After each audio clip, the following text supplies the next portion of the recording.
إن الحمد لله نحمده ونستعينه ونستغفره ونعوذ بالله من شرور أنفسنا ومن سيئات أعمالنا من يهده الله فلا مضل له ومن يضلله فلا هادي له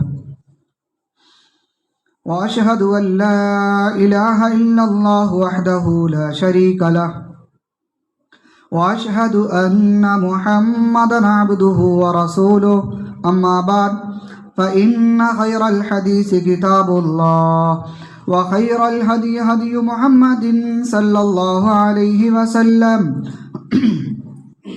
وشر الأمور محدثاتها وكل محدثة بدعة وكل بدعة ضلالة وكل ضلالة في النار. أعوذ بالله السميع العليم من الشيطان الرجيم. بسم الله الرحمن الرحيم. قاف والقرآن المجيد بل عجبوا أن جاءهم منذر منهم فقال الكافرون هذا شيء عجيب أإذا متنا وكنا ترابا ذلك رجع بعيد قد علمنا ما تنقص الأرض منهم وعندنا كتاب حفيظ بل كذبوا بالحق لما جاءهم فهم في أمر مريج أفلم ينظروا إلى السماء فوقهم كيف بنيناها وزيناها وما لها من فروج والأرض مددناها وألقينا فيها رواسي وأنبتنا فيها من كل زوج بهيج تبصرة وذكرى لكل عبد منيب ونزلنا من السماء ماء مباركا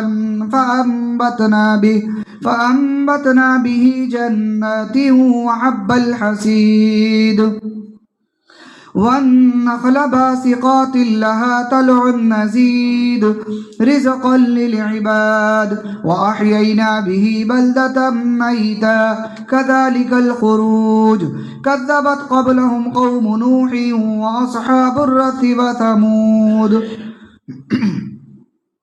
وعاد وفرعون وإخوان لوط وأصحاب الأيكة وقوم تبع كل كذب الرسل فحق وعيد أفعينا بالخلق الأول بل هم في لبس من خلق جديد. وقال الله تعالى في مقام آخر ولا تكونوا كالتي نقضت غزلها من بعد قوة أنكاثا. وقال الله تعالى في مقام آخر من جاء بالحسنة فله عشر أمثالها ومن جاء بالسيئة فلا يجزى إلا مثلها وهم لا يظلمون. رب اشرح لي صدري ويسر لي أمري واحلل عقدة من لساني يفقه قولي رب زدني علما اللهم رب زدنی علما. حاضرین جمعہ، بزرگوں، نوجوان دوستوں، پردہ نشین اسلامی ماں بہنوں، ہم ہر طرح سے اللہ رب العالمین کی تعریف، کبریائی، بڑائی، بزرگی بیان کرتے ہیں جس پاک پروردگار نے ہمیں اور آپ کو خیر و برکت والے مہینے سے گزارا. خیر و برکت والے مہینے میں اعمال صالحہ کرنے کی توفیق دیا. اس پاک پروردگار کا بے شمار لاکھوں کروڑوں احسان ہے، اس کا جتنا شکریہ ادا کریں کم ہے. درود و سلام ہو اللہ کے پیارے نبی جناب محمد رسول اللہ صلی اللہ علیہ وسلم پر، جس نے ہمیں اور آپ کو اس کائنات کے اندر صراط مستقیم پر چلنے کا طریقہ سکھایا. محترم حاضرین، یہ